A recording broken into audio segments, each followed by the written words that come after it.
Visakha government degree college for women విశాఖపట్నంలో నేడు ఉదయం 11 గంటలకు ఫ్రెషర్స్ డే కార్యక్రమం ఘనంగా నిర్వహించారు. కాలేజీ ప్రిన్సిపల్ డాక్టర్ ఆర్ మంజుల కళాశాల 50 ఏళ్ల విశిష్ట ప్రస్థానాన్ని వివరించడంతో పాటు మహిళల ఉన్నత విద్యాభివృద్ధి కోసం ఈ కాలేజీ స్థాపన మరియు అభివృద్ధిలో విశేష సేవలు అందించిన శ్రీ సింగవరపు సూర్యరావు పాత్రను స్మరించారు. కార్యక్రమానికి గౌరవనీయులు ఎమ్మెల్సీ మరియు government whip doctor Vepada Chiranjeevirao ముఖ్య అతిథిగా హాజరయ్యారు. విద్యార్థులకు ప్రేరణాత్మక సందేశం డాక్టర్ ఏపీజే అబ్దుల్ కలాం నుండి ప్రేరణ పొందాలని ప్రోత్సహించారు. విద్యార్థులు లభ్యమయ్యే ప్రతిభను వెలికితీసి నైపుణ్యాలను అభివృద్ధి చేసేందుకు ప్రోత్సాహం ఇవ్వాలని ప్రత్యేకంగా సూచించారు. ప్రత్యేక అతిథిగా రాజమహేంద్రవరం ప్రభుత్వ వైద్య కళాశాల ప్రొఫెసర్ మరియు ప్రముఖ తెలుగు కవయిత్రి ప్రొఫెసర్ మజ్జి భారతి పాల్గొన్నారు.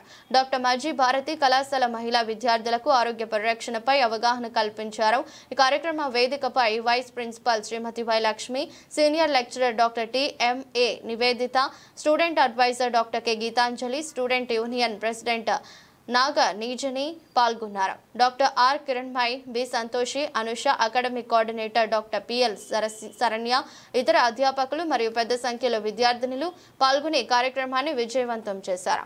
సాంస్కృతిక కార్యక్రమాలు, నవ తెలుపులు, భాషోత్సవాల మధ్య కొత్త విద్యార్థులకు హృదయపూర్వక స్వాగతం పలికారు.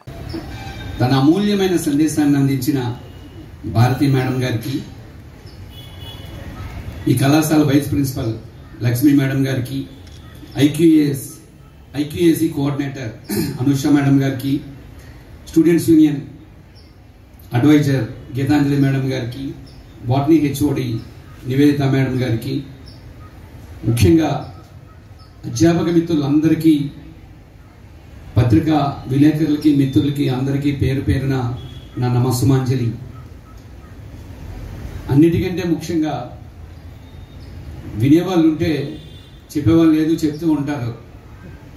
సుమారు 2 గంటల నుంచి క్రమశిక్షణతో, ఓపికతో, క్రమశిక్షణకి మా విమెన్స్ కళాశాల మారు పేరు అని నిరూపిస్తున్న విద్యార్థులందరికీ పేరు పేరున నా ఆశీస్సులు. ప్రభుత్వ సొమ్ము తీసుకోకుండా పదవులకి ఉన్నత స్థానాన్ని అందించే విలువలు కలిగిన వ్యక్తి డాక్టర్ ఏపీజే అబ్దుల్ కలాం. అలాంటి అబ్దుల్ కలాం గారు మన యువత గురించి, మీ యువత గురించి, పిల్లల విద్యార్థుల గురించి ఎప్పుడూ ఒకటే చెప్పేవాడు. అబ్దుల్ కలాం అంటే మీ అందరికీ గుర్తుకు రావాల్సింది ఆయన చెప్పే అద్భుతమైన కొటేషన్లు. Dream dream dream, dreams transform into thoughts, thoughts result into action.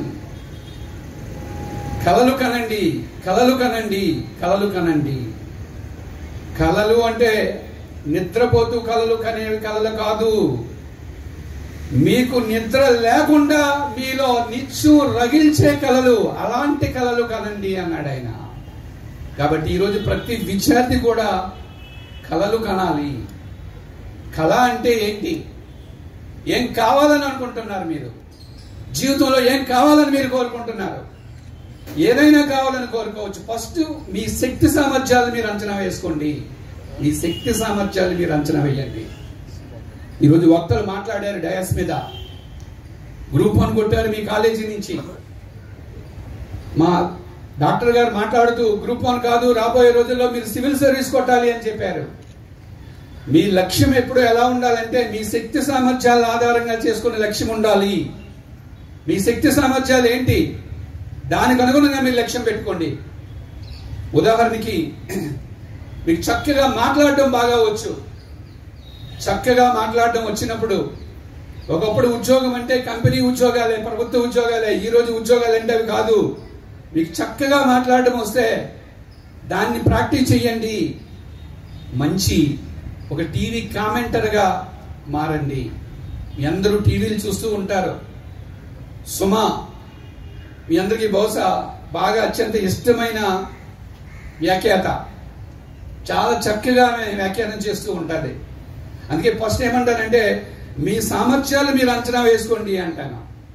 మీకు ఎందులో Visakha government degree college for women Visakhapatnam కాలేజ్కి ప్రిన్సిపాల్గా 1 ఇయర్ నుంచి పనిచేస్తున్నాను. ఈ ఇయర్ 25-26 అకాడమిక్ ఇయర్లో స్టూడెంట్స్ చేరిన 670 మంది స్టూడెంట్స్ కాలేజ్ వాళ్ళని కాలేజీలోకి ఆహ్వానిస్తూ ఫ్రెషర్స్ డేని second year and final year students కలిసి ఆర్గనైజ్ చేయడం జరిగింది. ఈ సందర్భంగా ఈ కళాశాల ఈ సంవత్సరం 50 సంవత్సరాలు పూర్తి చేసుకుంటున్న సందర్భంగా దీనిని ఘనంగా జరపడం కోసం ఈ కళాశాల విద్యార్థులను ఉద్దేశించి ప్రసంగించవలసిందిగా మన 3 నియోజకవర్గాల ఉత్తరాంధ్ర గ్రాడ్యుయేట్ ఎమ్మెల్సీ మరియు గవర్నమెంట్ విప్ అయిన డాక్టర్ వేపాటి చిరంజీవిరావు గారు, అతను పూర్వ అధ్యాపకులు కూడా అయినందువల్ల విద్యార్థులను ఉద్దేశించి తమ అమూల్యమైన అభిప్రాయాలను వెల్లడిస్తారని అతన్ని ఆహ్వానించడం జరిగింది. అదేవిధంగా ప్రొఫెసర్ మరియు డాక్టర్ అయిన మజ్జి భారతి గారు గవర్నమెంట్ మెడికల్ కాలేజ్ రాజమండ్రిలో ప్రొఫెసర్గా వర్క్ చేస్తున్నారు. ఆ మేడం కూడా కథలు రాస్తూ ఉంటారు. విద్యార్థులను దిశానిర్దేశం చేయడంలో ఈ ఇద్దరు వక్తలు మంచిగా స్టూడెంట్స్ని అడ్రస్ చేయగలరనే ఉద్దేశంతో వారిని ఆహ్వానించుకోవడం జరిగింది. ఈ సందర్భంగా వాళ్ళు ఇద్దరి అభిప్రాయాలు పిల్లలు అమూల్యమైన అభిప్రాయాలను పంచుకున్నారు. వాటిని పాటిస్తారని భావిస్తున్నారు. ముఖ్యంగా క్యారెక్టర్ని మాత్రం కోల్పోకుండా నవ సమాజాన్ని నిర్మించడంలో మీ కృషి చేయమని నేను విద్యార్థులందరినీ కోరుతున్నాను.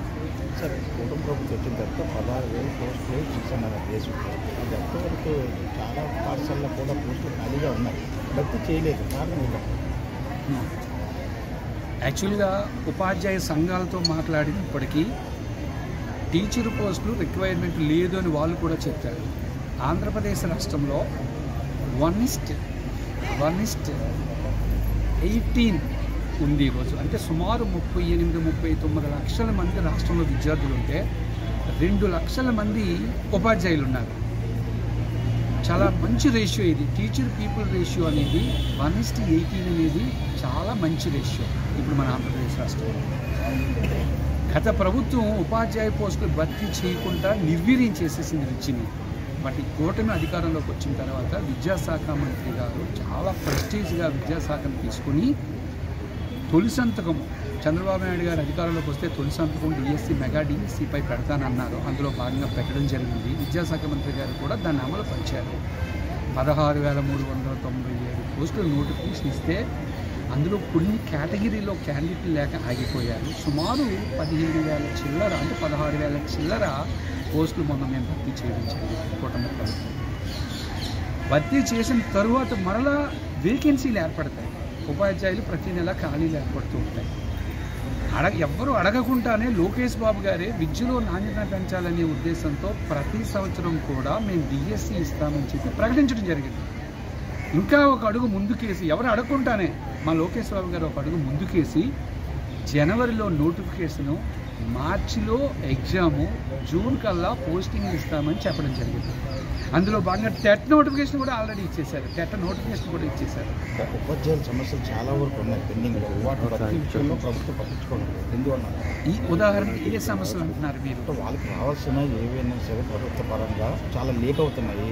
ప్రభుత్వం మమ్మల్ని ఎందుకు చేస్తున్న యూనియన్ నాయకులు కూడా చెప్తున్నారు. ఇప్పుడు ఉపాధ్యాయ సమస్యలు 2 రకాలు. ఒకటి ఆర్థిక అంశాలు, 2 ఆర్థికేతర అంశాలు.